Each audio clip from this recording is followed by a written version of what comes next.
It's casual, not formal. It's hosted by Rory Pendlin, and Renee in tow. It's time to start the show. 1, 2, 3, go!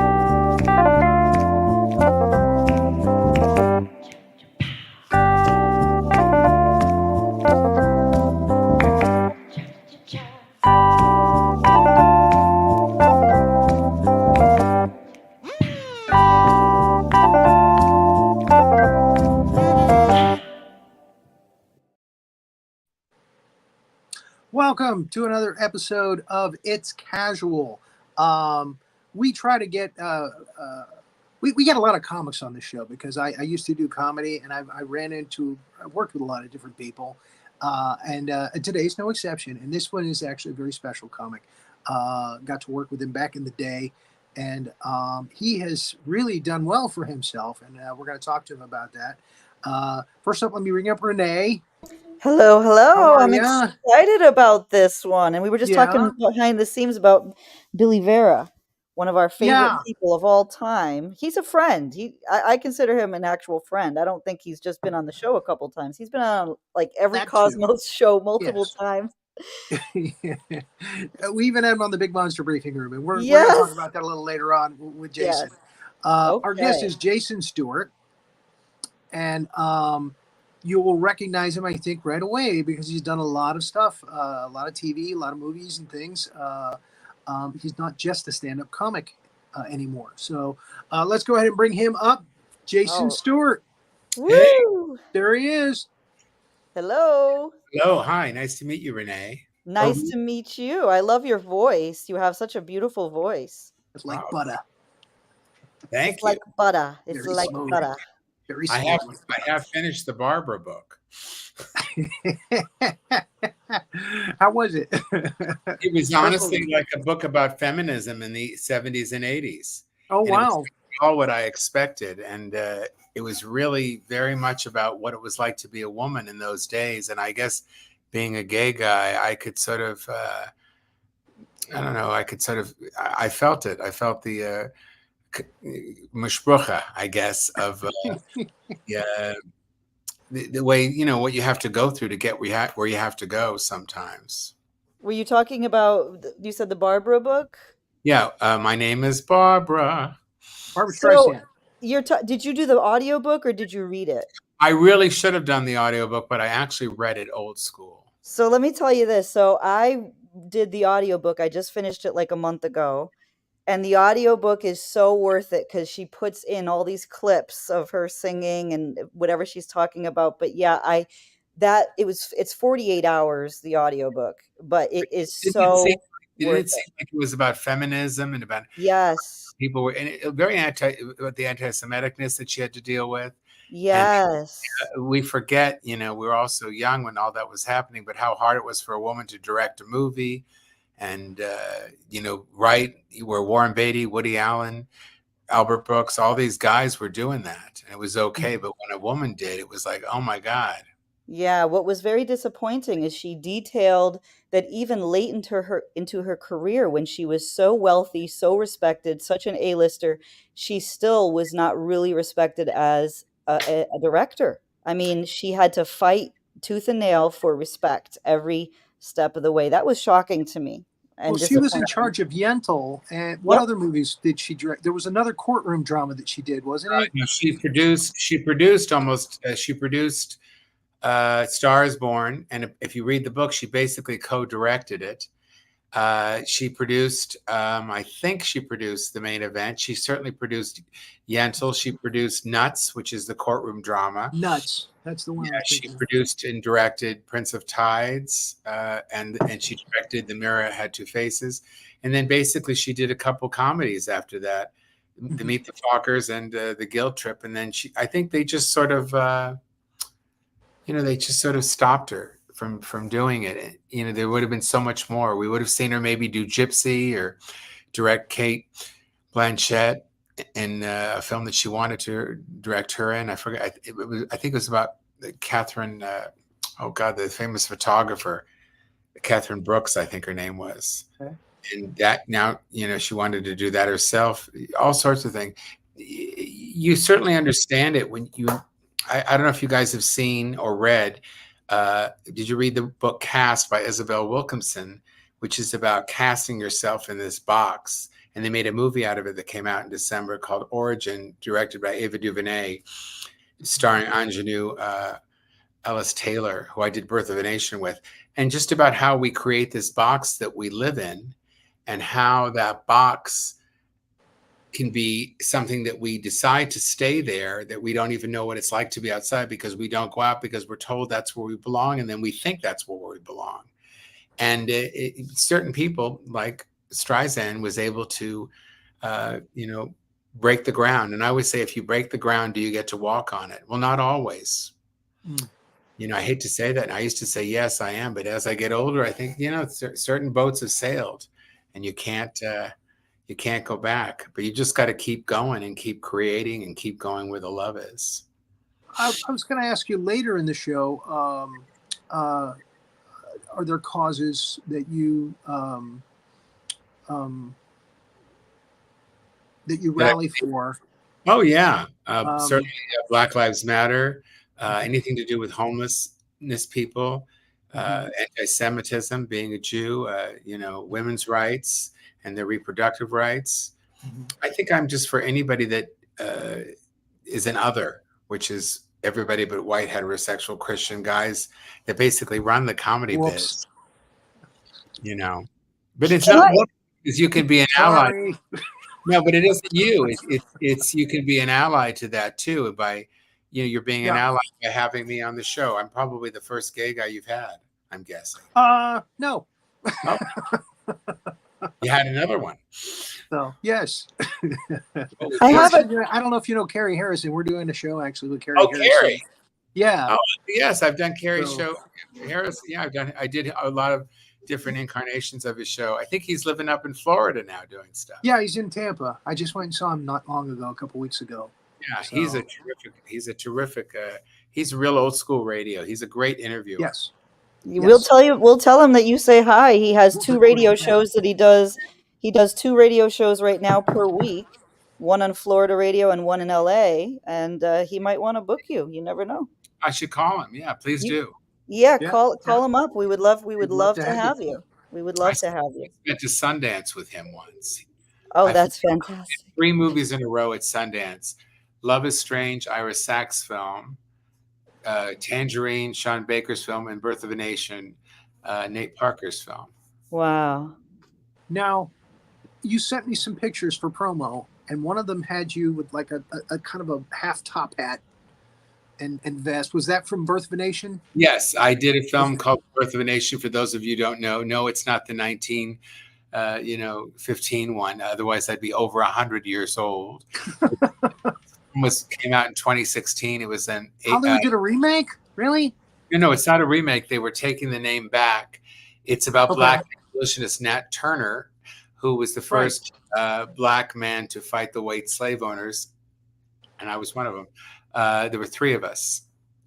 I remember that from one of my history books in school.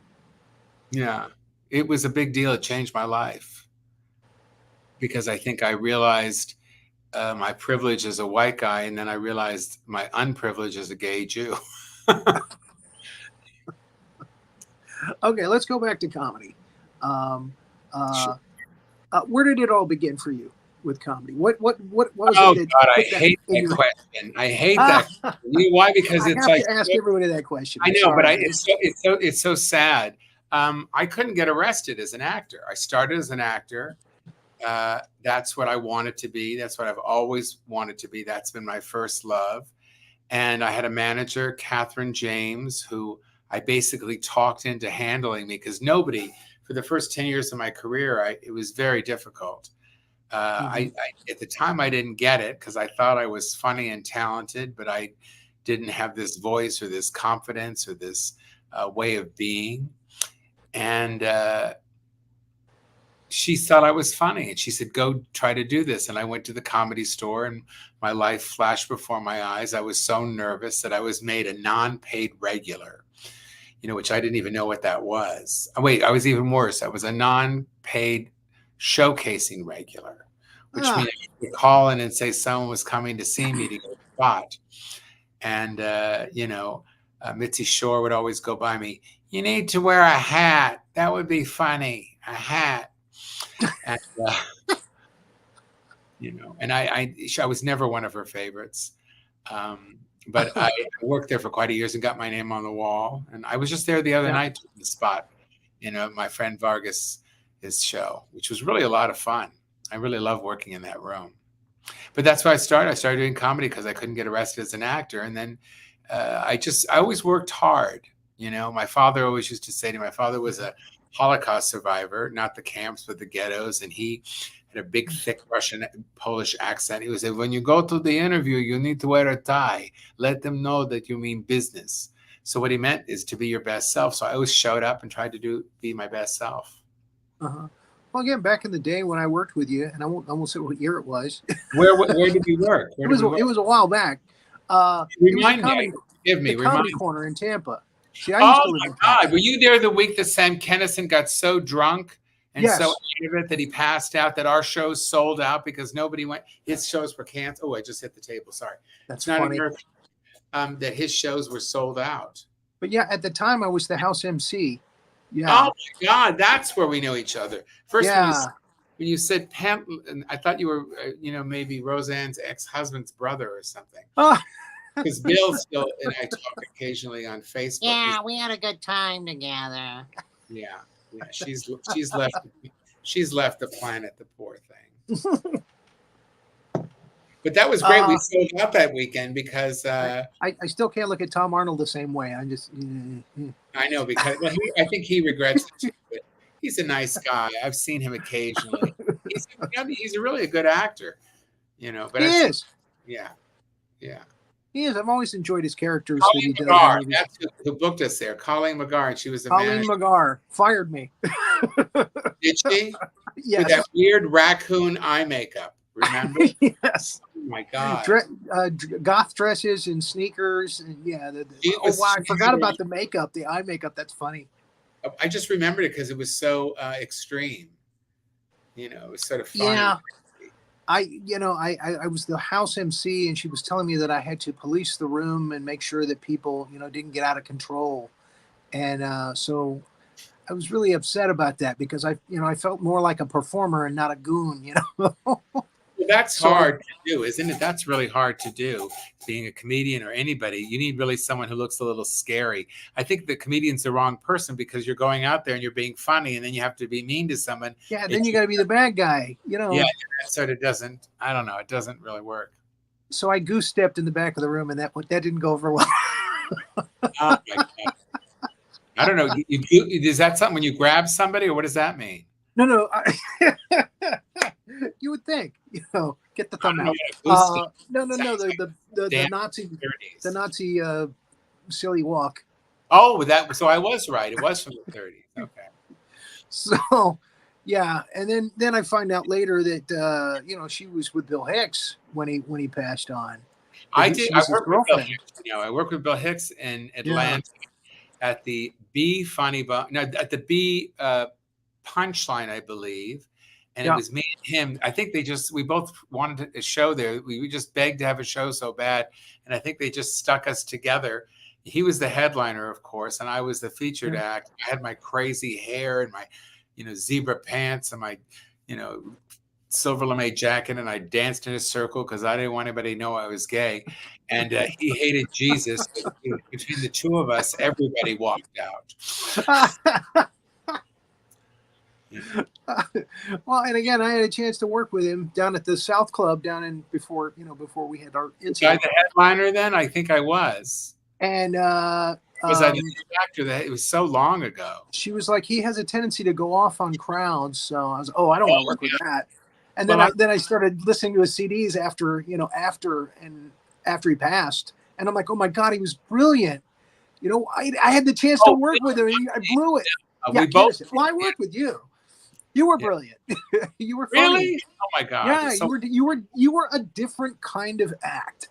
You know, when you work in a comedy club as an MC, you see everybody. You know, you see a lot of people, and it all starts to kind of meld together. And so every now and again, you'll get somebody. I'm not going to say you're a novelty act because that's not what it is. You were different though, and I had no, like I had no gimmick. I wasn't a magician or a, no, impression. I didn't have a puppet. I was just some guy that just sort of at you the have an time. accordion. No, oh God bless. Yeah, she's passed away now a year. Yeah, she just passed. I was hoping to get her on the show, and unfortunately, she passed. I worked with her there like 3 times. Heartbreaking. Back when she and Emo were an item. Yeah, well, they were married. Yeah. Well, she was married to Emo and never lived with him, and there was another guy. Oh my God, she called him fuckface. Oh, am I allowed to say that? Yes, you're okay. Called him fuckface, and so I never remembered his name. And she lived with him for 10 years, but she never married him. And then she had another boyfriend years later. Hmm. We were very dear friends. She She was such a wasn't sweet- easy. She was not an easy gal. She was a tough broad, but she was really smart, much smarter than people think. And I learned a lot from Yes, very smart. her. And I think she was I one of got the that. people forgot and brushed aside. And her contribution to stand-up comedy, especially for women, was Yeah. monumental. I mean, she was the first woman to win the George Slaughter Comedy Award for Best Female Comedian. Mm. You know. I loved seeing her feeds on social media where she was hanging out with Ruth Buzzy and Joanne Worley and some of the grand dames. Really a year ago at the Comedy Store when Maria Schlatter invited me to come to George Slaughter's I don't know if it was his 100th or 90th birthday party, and he gave $1 million to the Comedy Museum, which used to be the Lucy Museum. And it was sort of amazing. Joanne Worley was there, and the woman who invited me was Judy Pastori, because she was the one sort of running it there. She was worked for George. And Maria had told me in contact, and I knew Judy because Judy had me and Vince Calandra tried to create a series for me, and Jim O'Brien. God, I haven't seen Jim in a million years. And O'Brien and Valdez, remember them? And when she was there, I thought she had long, shoulder-length blonde hair. So I said, "Oh, Judy," and turned around. "Oh, that's Goldie Hawn." And I just went, "Goldie Hawn." And she said, "Yes." I said, "Oh my God, I didn't expect to see you." And she said, "Well, I'm here." And we talked, and she was very sweet. I took a picture with her. That's awesome. You probably get around to different events like that a lot in Hollywood, don't you? I saw some pictures in your feed, in your social feed, where you're at different events. Well, I get invited to things because I have a publicist. I just got a series that I've had for 2 seasons called Smothered that's been on Amazon. And also it's on Amazon, it's on YouTube, it's on Apple TV, it's on Samsung TV. It's on like around 20 different things. And if you want to see it, go to smotheredtv.com. Smothered TV. Smotheredtv.com. All right. Yes, because people seem to forget the TV. And I got invited to go to the AFI Nicole Kidman thing, and it was so exciting. I mean, my God, it was like being 100 feet from, fame and fortune, and everybody from Meryl Streep to oh God, so many people I can't even remember. It was just so many people. So I was just like, I was overwhelmed. I'm sitting here talking with some guy, and he's a CIA agent, and then I meet Rick Nacita, who's like a agent god, from I've heard CIA. that name, yeah. And she's sitting with Paula Wagner, who used to produce all of Tom Cruise's films. And I knew her because I'd seen her speak at Paramount once, and I'd seen her picture in the papers, and it was like, oh, okay, And what's so funny is I live in Palm Springs now, and I've become friendly with Wally Nacita, who through the 80s and 90s was just one of the biggest casting directors, and she cast me my first feature film, which was starring Martin Short and Annette O'Toole, called Cross My Heart. And I had lunch with her, and I got to say, "Why did you cast me of all people?" And she said, "Because you popped. You have that pop thing." And I thought, wow. And I just played a waiter at the restaurant. I forgot, and I had my crazy hair, and there was a whole thing about my pants. They said my pants were too tight, but they gave me pants to wear. It's probably because I gave them a size that was too small, because I always thought, wanted to be a different weight. Oh my God, how many times would I do that? I couldn't admit the weight that I was at. Uh, Not that I always was give never the really wardrobe fat. I people. was never really fat. Always, yeah, always give the wardrobe people your true Yes, measurements. I do that now. Well, I did that on Goliath recently. I was Mhm. in Goliath, and the shirt was way too big. And every time I look at it, that's all I can think about it. I got to work with J.K. Simmons, Bruce Dern, and Haley Joel Osment. Oscar, Oh, wow. Emmy, Oscar, Golden Globe, Tony, Oscar. I mean, winner nominee. I was like scared half to death, which is great because I played a guy who ran I was on the head of the board of the pharmaceutical company, and I had to give them information that they didn't want to hear. So it was Oh, easily, geez. I had to just sort of hold on and say the information of what they wanted to know, what was going to happen in this particular situation. So now, And were you a good guy giving information to people that needed the information, or were you a bad guy? I think anybody in the pharmaceutical industry is a bad guy now, don't you? Yeah, It's yeah. like people ask me when I was That's why I asked. when I was in Birth of a Nation, are you a good plantation owner or a bad plantation owner? I said, No. there's no such thing as a good plantation owner. No such. Just that picture. I totally got it. It was like 1,000 words. Put it up. Do they have it? Do you have it? Put it up. I didn't forward that to Renee. She just put up smothered, which I was so happy that she went out and found that. But I didn't forward. I forgot to forward. Renee, you can go to my you can go to my website, and you can jasonstuart.com, or you can go to my IMDb page. It's right there. Yeah. It was Birth of a Nation. Yeah, so describe the photo real quick. I can find it. He's on a porch. It's in 1831 with a big long beard. Okay, Birth of a Nation. It's you in Birth of a And Nation. he's got like a half tap. It's like a not a top hat. Because It's like everybody a wore a half hat tap. those days, and you should see my skin and what they did to it. I mean, I spent an hour of them and the teeth and putting on the things and everything. Oh, they gave you teeth? Oh no, they made your teeth look terrible. Oh, stain it. They stained your teeth. Yeah. Were you on a tea plantation? I don't know. And then they did your hands and your nails, and everything had to look dirty because you're outside. And But you didn't. yeah, it looked like your slave was behind Oh, you. there Well, I am. Look at that. there's a picture. Yeah. It's with Nat Turner. Nate Parker played Nat Turner. Right behind me is Armie Hammer. Oh my goodness, Armie Hammer.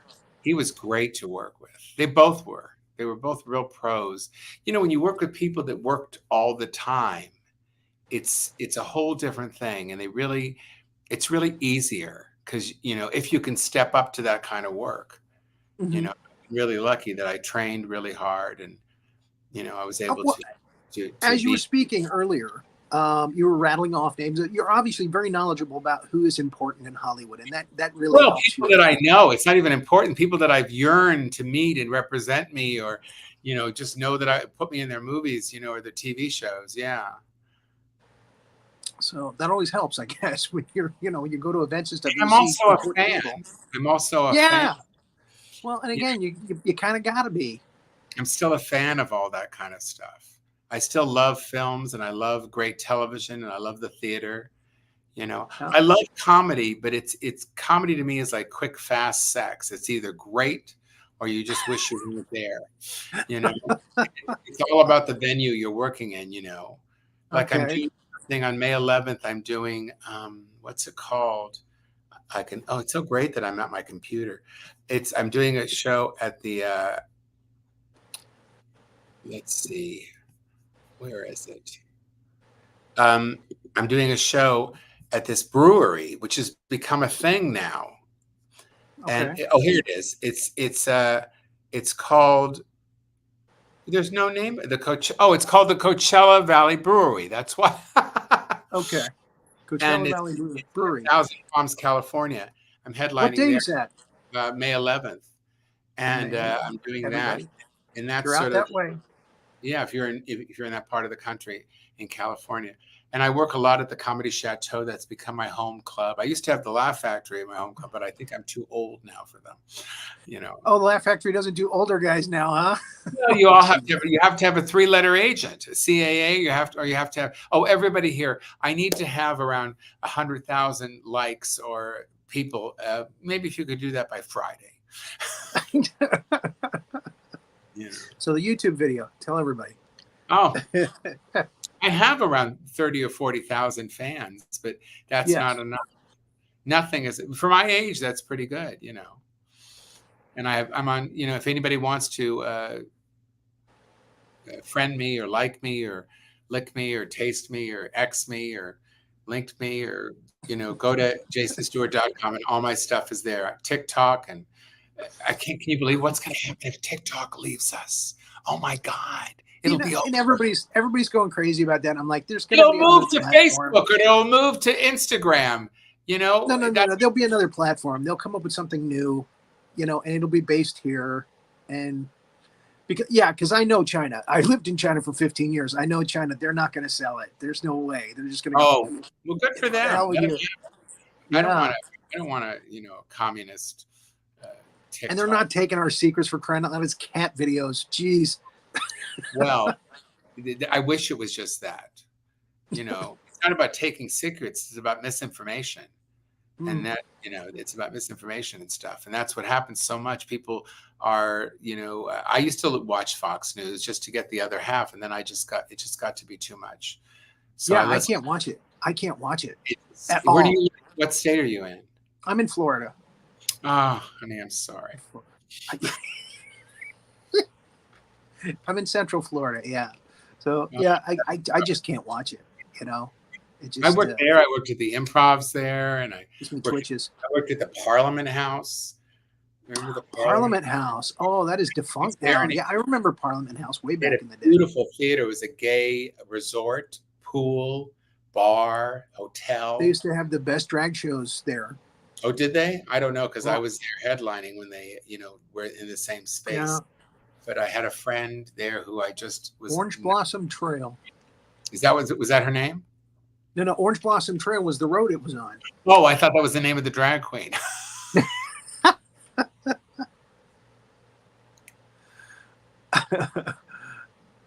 But yeah, I was going to ask you. I headline club for 25 years. Now I do one-nighters mostly. Yeah.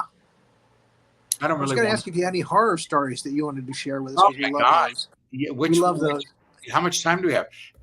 Buy my book. Yeah, still half an hour. Shut up! I'm talking, and you can hear everything. It's available through what's the publishing? I forgot. CCB Publishing, or you could just go to Amazon, or you can go to my website if you want it autographed. People still want it autographed. And you just you know, give me your address, and I'll send you one. You can Venmo me the money or whatever, and I actually mail them out. I keep it here. I want an autographed copy. I do. And he does that to his mother, by the way. Shut up, Mom. I'm talking. Well, she's the one that. No, it's not me. She named the book. The book was supposed to be called "I'm Not Barbra Streisand." See, in big letters, "I'm Not Barbra Streisand," because when I was a kid, I was so obsessed with her because she just seemed like somebody that was in my neighborhood. You know, she looked like somebody that was me. There was possibilities, and she was happy on the outside and funny and sad on the inside like me. And, you know, she was Jewish just like me, and she wanted to be in show business just like me. And she was really, really talented and funny and dramatic. And then, of course, you know, when I realized, oh my God, I want to be a woman, that's 10 years of therapy, you know, realizing that wasn't it. It was just the traits of the personality. And then the publisher said, no, we can't call it that. She'll sue us. She has a book coming out. And I said, that's great. You know, the more people, you know, the more attention you get to my little book. There's no negative publicity in Hollywood. And then they said no. So I called my mom. I said, Mom, what should we call it? You know, she says, I don't know. I said, well, you got to give me a name. Mom, come on. Shut up. I'm talking, you know. That's how we got it. There it is. And I thought you were talking to me when you said that. That's the title of the book. No. Excuse me. Oh my God. Went There's down so a much little dust bit, went here. down the wrong place. The winds have been going. Okay. So, horror stories.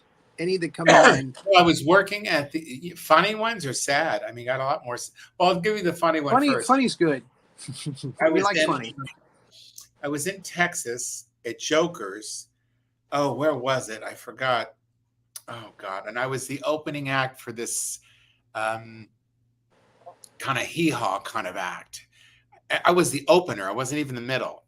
And I opened honestly. I only opened 2 or 3 times because I had Is it like Pinkard and Bowden or no. It was God. I forgot his name. Ollie Joe Prater? No, he was this short guy, and he would say to me, so we'd share the condo. He'd say, Jason, and there was a black guy that was the opening act. And the black guy would come out and he would say he was black right away and make a joke about it. And he goes, Jason, why does that guy have to do that? And I said, well, because he's scared. And the whole room is white. And he's trying to get into the room. This is it must have been 1985. You know who got me that job? Was Vince Champ. Vince Champ's been on the show. Yeah, he's great. He's a writer now. He does a lot of books on. No, Vince Champ is in jail. Oh no! I'm sorry. I'm thinking Mike Vance. Vince Champ, was the gentleman rapist. Yeah, very different. And I actually played blackjack with Vince Champ in Las Vegas. I still and can't a year believe later, he gets nailed for being the gentleman rapist. Ah! Oh, it was just so. Nobody would have thought. He helped me get a lot. He helped me get my first job opening for Shirley Hemphill, opening act. That radio voice. Jokers. Yeah, Jokers in Oklahoma. But anyway, so this is what happened. So I did the first night, did okay. I barely got through it with my little crazy outfit. And then but the owner's wife loved me. There was always a section of people that thought I was so funny. And, the rest, and then maybe like a fourth and the other thirds, whatever the math is, was looking at me like, oh my God, what's that? And I had the crazy hair and the tiger jacket. And, I remember the second night after the show, I did much better the second night. And he called me, he says, Jason, I'm going to have to let you go.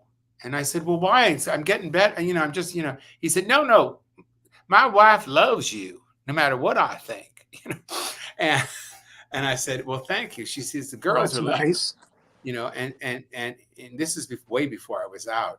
And he said, but there's a lot of people here that want to kill you.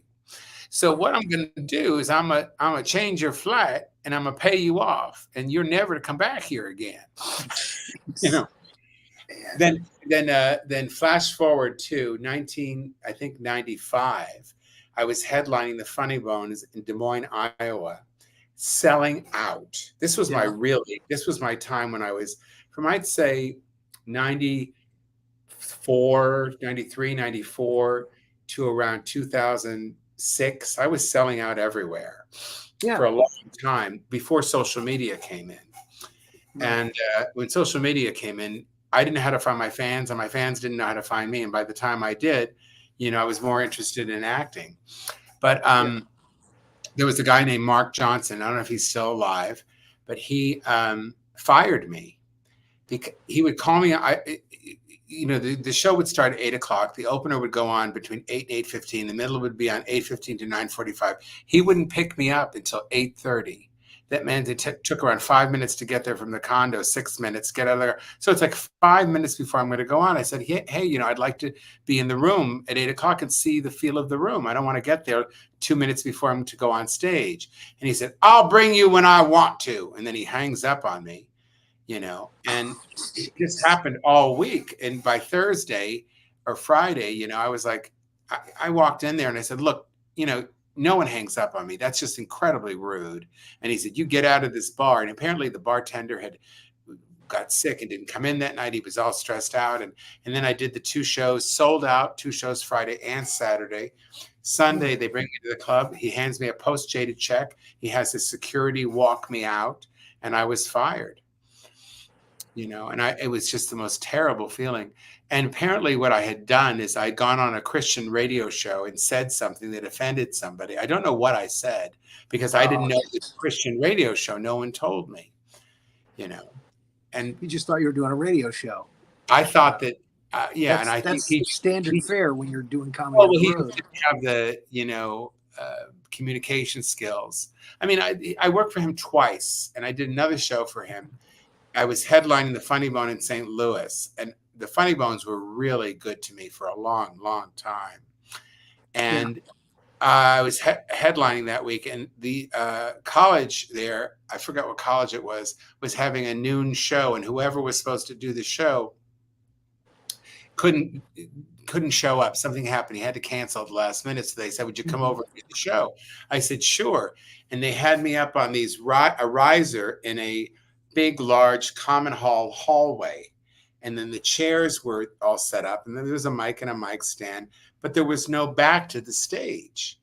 And I said, I can't do this. I can't be on scrim, stage. Nothing. I can't do where there's no back. And he said, what do you care? What's the big deal? They were all, the college, and I had a major anxiety moment. And I didn't realize that it was trauma from being beat up as a kid, because I was afraid that they didn't know that a gay guy was headlining. I'd only been headlining as an openly gay act for 3 or 4 years. And I was afraid that someone was going to get me, Someone's going to jump you from behind. Right. And I'd had, as a kid, I had a lot of physical violence from people, especially in a school setting. And I had this traumatic episode that at the time, I didn't even realize what was going on. It took me years, and I did do the show, and honestly, and I remember that it went really well because I was so surprised, but I was scared half to death. So it was like theater in the round. You had to play to the people behind you too. Not really. There's no round. It was they were sitting in front of you, and then they would come in the back, and then there was no round. It was like a shoebox, Okay. That oblong. And I was freaked out. I had a couple of those things happen to me from being beat up as a kid. And I didn't really realize it until years later in therapy. And I think that's why he didn't like me. Are you willing to talk about that a little more? Being persecuted? Yeah, but I brought it up. You can read more about it in my book. Shut up, I'm talking. Can you talk amongst yourselves for 2 seconds while I run and get some water? Sure. We're very good at that. We're very good at that. Yes, absolutely. This is so great because I've been wanting to talk about the Barbara Streisand book with people forever. I mean, it's like 48 hours of my life. And, how did and I know that you had read the same book? How did I know? And I listened to the audio book for 48 hours. It's so immersive. Yeah, absolutely. But no, Jason is fantastic, and he's back. That was quick. That was very quick. Yeah, I was in the kitchen, and my kitchen's 10 steps from my office. From the computer. Well, I have my office, and you go down the hallway, and then there's the kitchen. You can make a sandwich while you're on the computer. So yeah. Okay, let's go back to what you've done since 2010, 2011. 2010, 2011 is when you started to actually get TV roles and movie roles. Oh no! Right? I started to get film. Well, the first big movie I did was Kindergarten Cop in 1990. I had a small part in that, and then in the 90s I did 3 or 4 big studio pictures. Thank God, because Jackie Birch was this wonderful casting director, gave me these small, funny roles. I was in Vegas Vacation, Lost and Found with David Spade, Dog with Dennis Leary. I was looking on IMDb to get credits for you to talk about, and oh Jesus! I just knocked my desk. Sorry. Okay. Yeah, I was in. I did a lot. I started to get bigger roles in 2009 or 10, and I started to play straight people then. Okay. So you laugh at me. Look at him. Did you see what? No, did? He did a little laugh. Like that means you're a good actor. That's a stretch. I mean, that's where things started to change. It really wasn't. The hardest thing to do is to play really quiet, soft people, because I have such a big personality. But I did. Oh God, what other movie? There was one or two other that I forgot. I can't remember them. I'll have to look them up. You played a rich dog in A Dog's Life. Oh yes. Yes, that was a film out of another country. And then I did another film with a voice called the fair, and I talk like this the whole time. I played the guy Mhm. who was the dispatcher in the taxi, and I turned out to be the devil. It was a science fiction film. They kept wanting me to talk lower and lower. That You was know, an animated film. I know it was a voice. That was my Oh, second voice film. And then I okay. did something real recently for Disney, a voice thing, but I can't talk about it because I signed an NDA. But Okay. I've done around 5 or voice things. I want to do more, but it's hard to get. It's a real popular I was going to field. ask you, do you really enjoy doing that? Is that fun work to just go I into the love it studio and just because you record? work with the director directly. It's you and him or her. And I Right. love that because as a character actor, you don't always get to have that kind of personal connection. Though I love being a character actor. I really don't want to be a lead in anything. It doesn't matter Yeah, to me. I'm the same way. Are you an In the actor theater. also? Yeah, well, yeah. I do characters. I love to do characters. Me But too. most of what I do now is on social media. So, Oh, okay. but yeah, there's a closet full of characters that I do, and I'm starting to do them with the Carrie Harrison now. We just did a Well, show, that's and what you do when you don't know what to do. Do make your own stuff. I've made 2 TV series. I had one in 13 or 14 was called Mentor with Paul Elia, where we played ourselves, sort of a takeoff on Louis C.K.'s show, Louis, and Curb Your Enthusiasm, about, an older comedian, a younger comedian, and he wanted me to mentor him, but I wound up, he wound up mentoring me. It was very funny, you know, uh, my stuff is always drama and comedy. Then Smothered, which is right. we did 2 seasons with. I won the Best Actor award at the Indie Series Comedy Awards, Best Awesome. Actor in Comedy. And this year we've been nominated for 11 Indie Series Awards.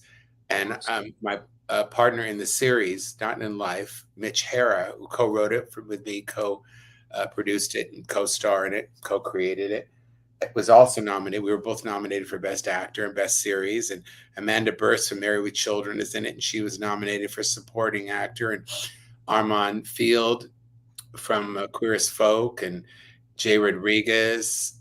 We just did on the Big Monster Briefing Room, the other show we do. We just did Fright Night, which had her in it. Oh, did you interview her? I sent a message to her. She did not answer. We would have loved to have had her to talk about it, but again, we pick a movie, a monster movie, a scary Want to know movie. something funny? Is I was in Fright Night. Now, Were let me you? take it back. I was cast in Fright Night to play a Boy George lookalike, and then the scene was cut. Ah, And again, the lovely Jackie Birch, did that for me. oh, So man, that would have been great. what a connection. That's funny. That's funny. But you were saying 2010. The thing that changed for me was guest starring on The Closer. It's so funny. Okay. We keep putting on things. And Adam Belanoff was the writer producer on it, and James Duff, who I knew, and they called me in and they wanted somebody different. And everybody came in and they were just these sort of gay guys with not gay guys, straight guys with big pot bellies. And they were bald. And I was bald, but not that kind of bald, with the bald, that kind of bald. Right.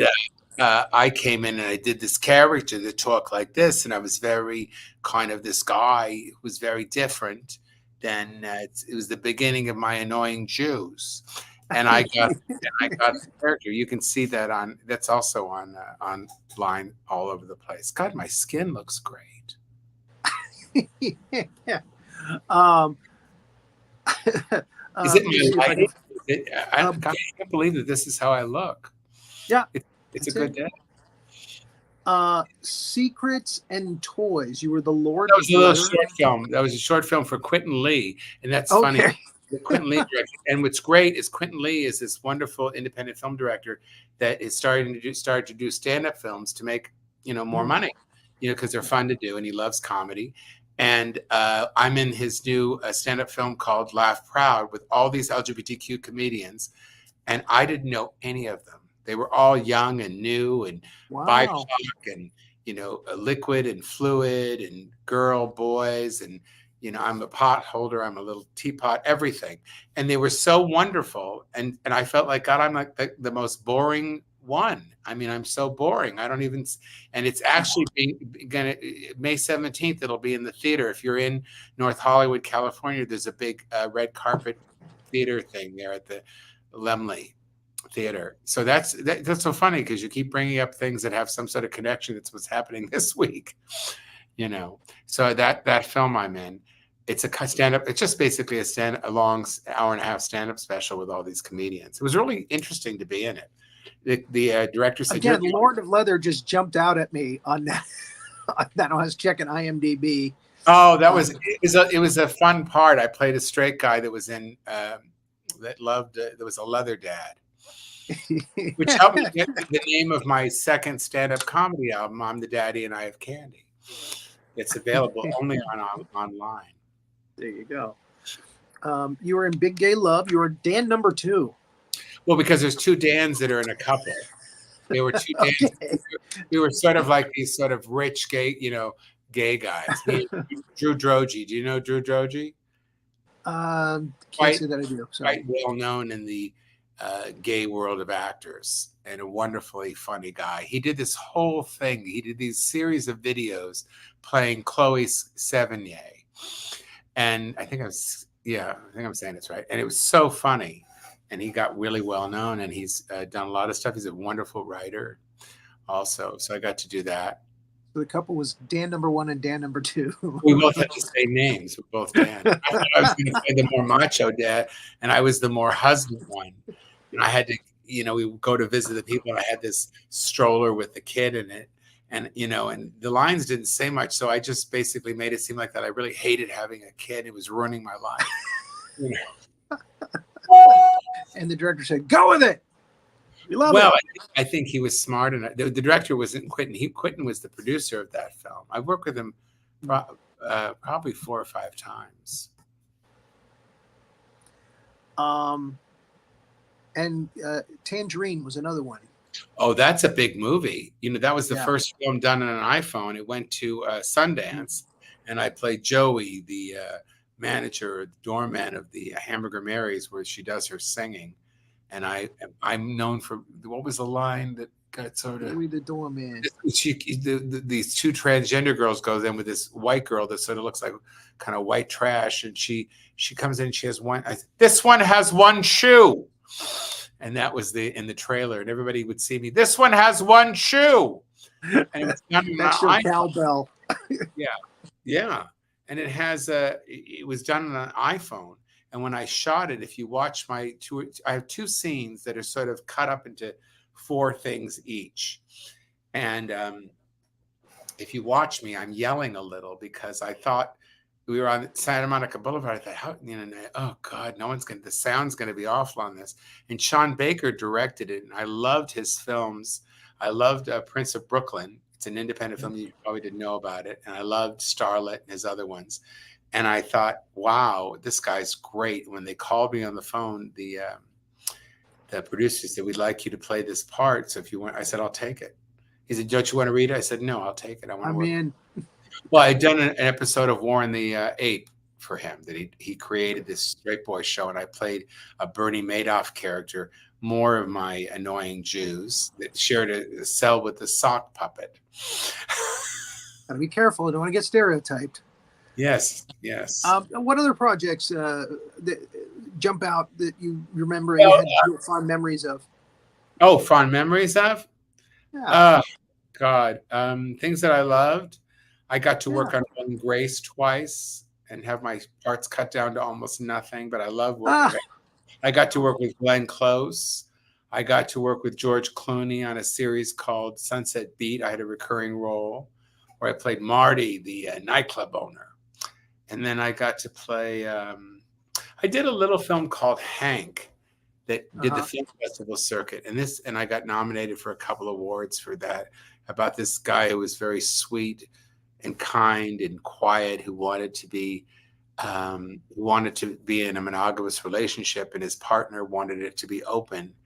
And when we had started working together, I said, "Do you mind if I improv a little?"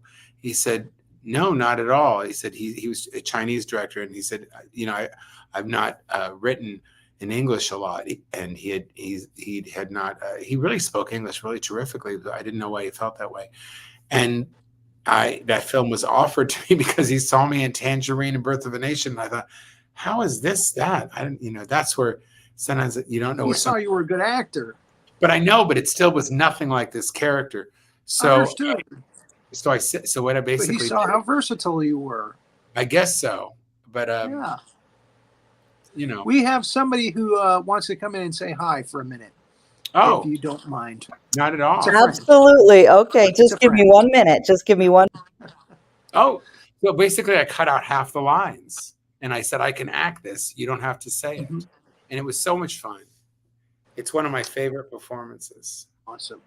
Probably, I think you can see it on my website. If you go, it's kind of hidden behind smothered. Is there anything coming up that you can talk about that you have? Yeah, I'm in a film called Garlic Parmesan, where I play the father of a young gal that they own a improv studio in West Covina, like the Groundlings, but they're terrible. And, we were improvisers, and That sounds good. It's a really fun part with a new director. It's sort of like the new Napoleon Dynamite. Okay. And hopefully that will come out in the fall. And I'm in a film now on all, I think it's Amazon and all the streaming, called The Immortal, with Tony Todd and all these, Dylan Baker and all these wonderful character actors. And God, Candyman. yeah, and I play a detective is known for spyware, and it's this great 6-minute long scene with Sam Levine from Freaks and Geeks, and I play this very intimidating guy, and I thought I was going to be terrible at it. When I did it, I just committed to this character, and I thought, God, this is going to be awful. And I was offered this part, so I didn't audition for it, so I didn't have a sense of what he wanted. Another villain? Sort of not a nice guy. Yeah. I sort of based him on Harvey Keitel. When he comes in and he goes, all right, Roy, listen to me. This is the way it's going to go. Pick up the phone, Roy. Pick it up. Just do what I tell you. And he's this kind of guy. And he came in, this director was so incredible. 3 days later, he sends me a rough cut. He said, some actors need this for their demo reels. I thought, what? Who does that? And I saw it, and I showed it to my best friend, who's an actress, Alexandra Paul. And she said, oh my God, this is one of the best things you've done. It's so powerful. I thought, oh my God, good. I thought I was terrible at it. So you never know. Again, a lot of people say it's fun to play villains. It's fun to play the bad I've done guys. a lot of really bad, awful people for the last 15 years. I played a anti-abortionist leader in a little film executive produced by Lena Waithe and Common, called The Line, and I play an anti-abortionist leader. If you see a picture of me from it, and that's also on my website, Renee. Oh my God. I'm wearing this plaid shirt that looks like I got it at Kmart, and I have the hair is growing out, and I have this little That was not your choice. That was wardrobe, though. No, they said to me, you mind what you're going to look back? I said, great. And I went in there like this, and then for the reading, and the next day I cut everything and did everything. And they went, oh my God, you're really good. I've had probably 5 directors say when I came in, oh, you're really going to do this, huh? Isn't that what we're supposed to do? I don't know. Yeah. Become the part, Yeah. I don't think you're a method actor. I don't think you'll go that far. I'm a little in that vein sometimes. Little bit.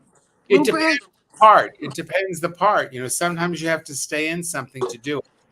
I don't think I'm good enough to just sort of, like stand up. I can turn and walk on stage, but when you're doing something so different physically from who you are, I'm too scared to leave it.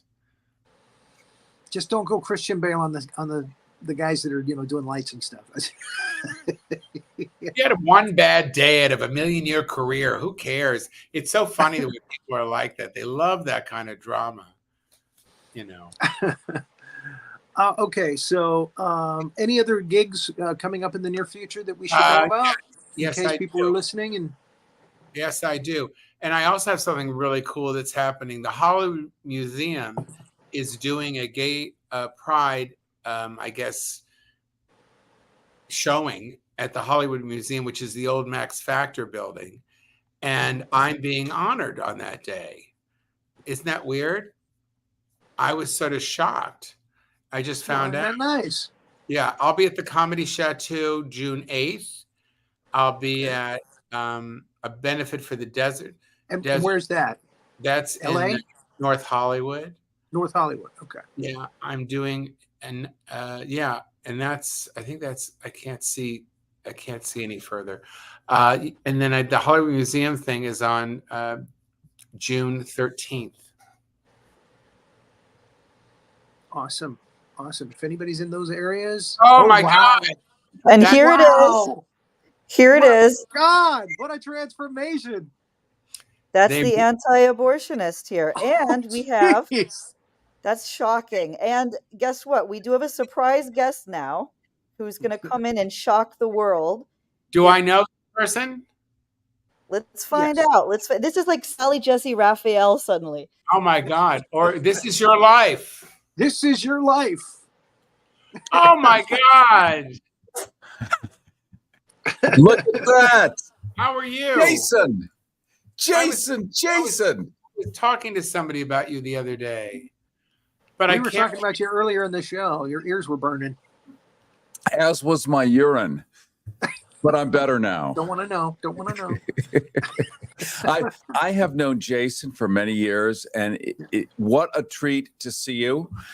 Not just on the big screen where I can like reach out and you're 80 feet tall, but here you are, like 3 inches tall. But here we are together.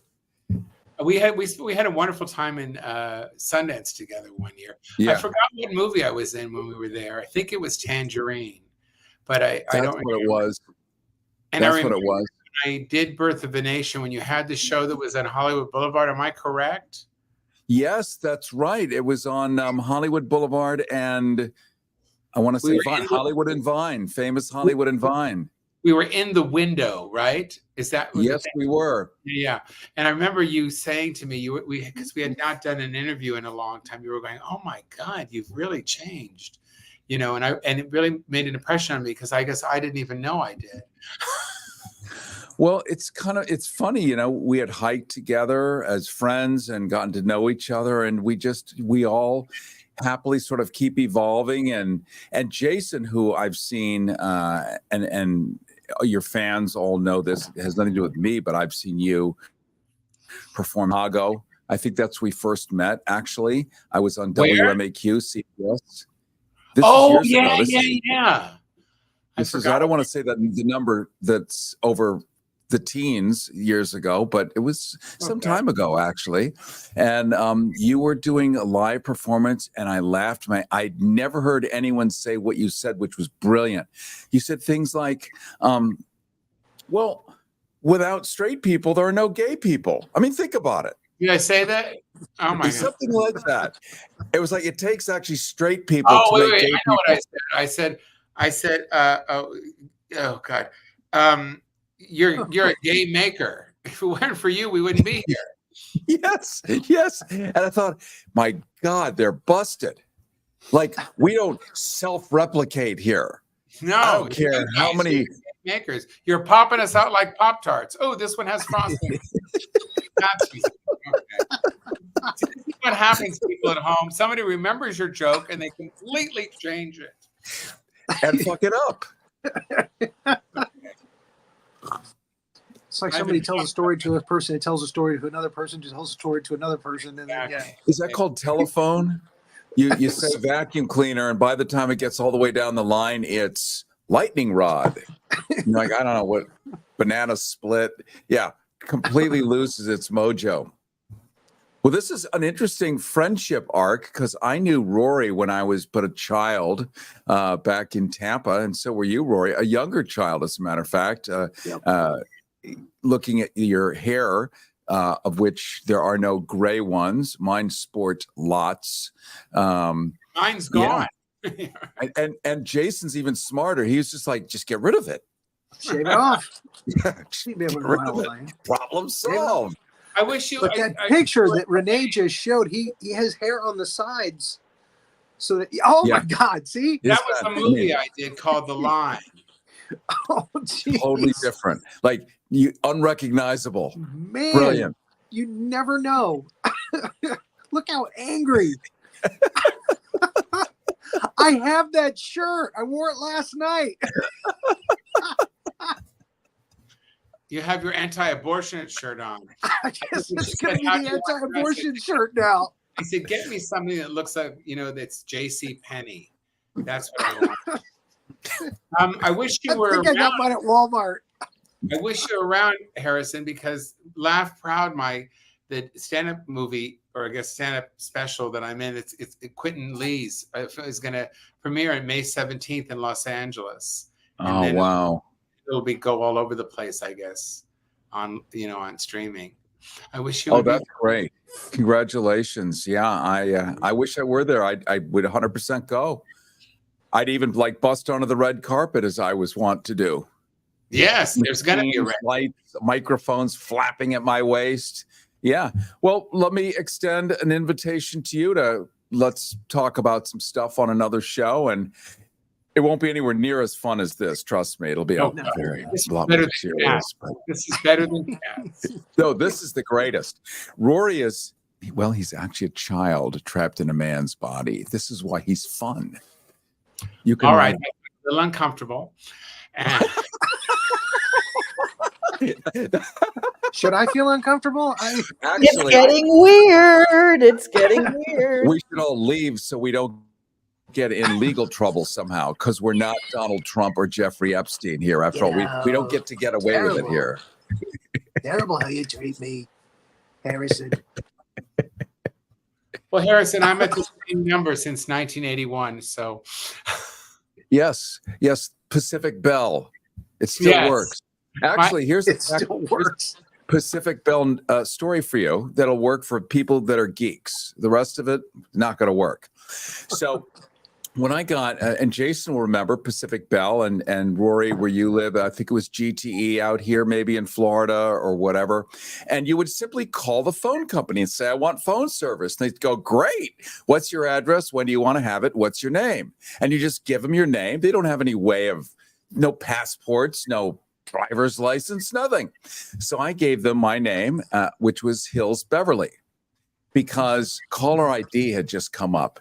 And that way it would come up on people's phones as Beverly Hills. And boy, I knew they would take my call. I just knew it. And now I've ported that number over to T-Mobile, and it still comes up as Beverly Hills for people. And they're like, what is this? And people just snatch and the now phone it's up. the opposite. Now they won't answer you at all. Yes, right. My Beverly God, Hills. life has changed. It used to mean something. Yeah, Well, Harrison, true. you look great. You're so thin. Well, I had gotten very corpulent. I was up to for 5'10", my size, up to 195, which is quite a blivet. And I was starting to, I'm going to admit this, I was starting to shop at Walmart for shorts because I had to keep getting bigger The ones. devil's store. The Yes. devil's store. Yes, Guilty as charged. Don't go. Walmart had my size, you see. Yeah, I'm My 5'10", size. 243. So, I can't go anywhere else. So- And it was so- getting so expensive. You said, what am I doing new that's next? I'm a spokesperson, I forgot to say, for mindful weight loss. And it's Oh, okay. Oh, that's right. yes, I'm a spokesperson for them. And I've lost, during COVID, I gained 15 pounds, and then I Right. lost 12, and then I gained 8 back, and then I lost 3, and then I gained 7, and then I lost 2, and now I've lost 10 on this is brand new. And what's really great, I'm being funny, but it's really great because what it does is it calms the food things in your head. It makes you stop, like you're in your bedroom and you don't want to walk to the kitchen. Do I really need that sandwich? Do I need that piece of cake? No, I don't. Okay, I'm not going Couldn't to have have the cake in the house in the first place. Well, that's also too. But it's that whole thing, of that. you know, and I think it's a great program. So if anybody wants to go to mindfulweightloss.com, and it really works, and the people are terrific there. Yeah, I saw a couple of your videos where you said, okay, this is day 7 of the challenge. And Yeah. you were talking about It's it. been, Yeah. I've been on it for a month and a couple days, and it's been 10 pounds. And I want to get down to my fighting weight. And whom do you fight with at that weight? Just my mother who lives next door. Hashtag I don't live with my mother. She lives next door. She can't get up the stairs, so thank God. That was the last thing I was going to talk about with you on the show, was your relationship with your mother, who's very funny in videos with you. Yeah, well, you know, I direct them. But, you know, obviously you love your mother very much. And Yes. I know she's incredibly proud of you. On a different floor. Don't have to be so close. But yeah, I'm sure she is so proud of you for doing what you've done with your life up to this point. If she could stop talking about herself, I'm sure it will be something to do. So I tell her the Hollywood Museum is honoring me. She goes, well, what is that? A museum? Why do you want to be in a museum? I said, well, Mom, it's an honor. It's for gay pride. Oh, it's just a gay thing. No, Mom, it's a Hollywood Museum. It just happens to be for pride. Oh, okay. Well, I didn't know it was a big thing. Mom, would you come to LA? Oh, no, I can't. I'll try. You know, it's a drive. She may be right on that one. You might have to give her that one. Wow. But anyway, we're an hour now. We're an hour and 6 minutes. So yeah, I'm so happy you were able to come on the show, though. We'll definitely have you come back again soon. And again, Kerry says, come on one of his shows, and I will most likely be floating around. I'm guessing. And wink, wink, nudge, nudge. And yeah, you don't have to worry. We'll see you there. Thank you. Thank you, Kerry, for popping in and saying hi. What a see treat, you, man. Always good to see you. I observed this, and the great Renee, the guppy, the great Renee Urowski, brought me to the. That's what I said. Is that your wife? Is it your wife or girlfriend? Or? Didn't he just say Rayowski? That's what you just said. I did not say that. You can ask her. Hey, Corey wants to jump on. Is that okay? Oh, Carrie. I couldn't. Yeah. That was a long time. That was like 10 minutes ago. I was Get absent. Get the program, Jason. That was so 10 minutes ago. I was absent that day. Are you on TikTok, Jason? Yes, I am. Yes. You're on TikTok? Anything that's mine, they go to my website, Jason Stuart. All along the side is my Instagram, Facebook, X, Y, Z, TikTok, Tumblr, bi, gay, transgender, you know. And you're worried about losing TikTok. Yeah, I don't care. It's the same thing on everything. I just can't. So, well, okay. Guys, thank you so much. All right. Well, thank you for having me. And Renee, nice to meet you. Carrie, just lovely to see you again. We'll talk. I'll see you soon, my friend. I'll reach out. Take care, everybody.